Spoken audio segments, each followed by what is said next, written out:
بسم الله الرحمن الرحيم والنازعات غرقا والناشطات نشطا والسابحات سبحا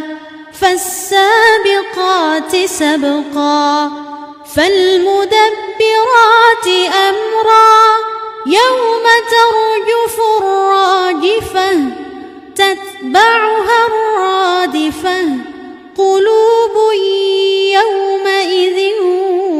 واجفة أبصارها خاشعة يقولون أئنا لمردودون في الحافرة أئذا كنا عظاما نخرة قالوا تلك إذا كرة خاسرة فإنما هي زجرة واحدة فإذا هم بالساهرة هل أتاك حديث موسى إذ ناداه ربه بالواد المقدس طوى اذهب إلى فرعون إنه طغى فقل هل لك إلى أن تزكى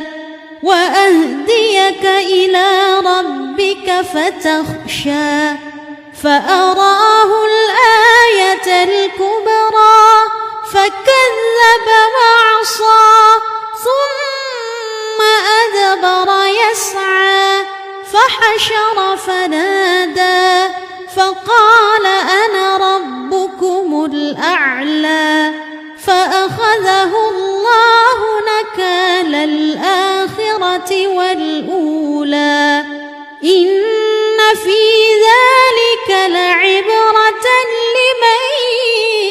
يخشى أأنتم أشد خلقا أم السماء بناها رفع سمكها فسواها وأغطش ليلها وأخرج ضحاها والأرض بعد ذلك دحاها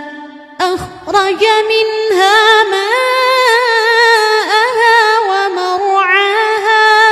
والجبال أرساها متاعا لكم ولأنعامكم فإذا جاءت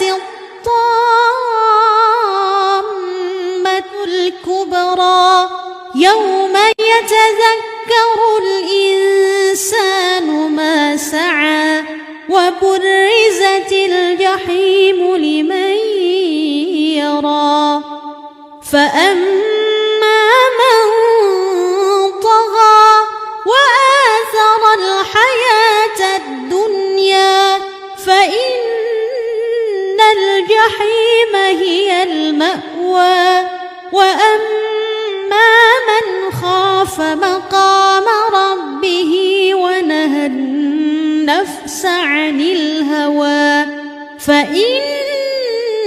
الجنة هي المأوى يسألونك عن الساعة أيان مرساها فيم أنت من ذكراها إلى ربك منتهاها إنما أنت منذر من يخشاها كأنهم يوم يرونها لم يلبثوا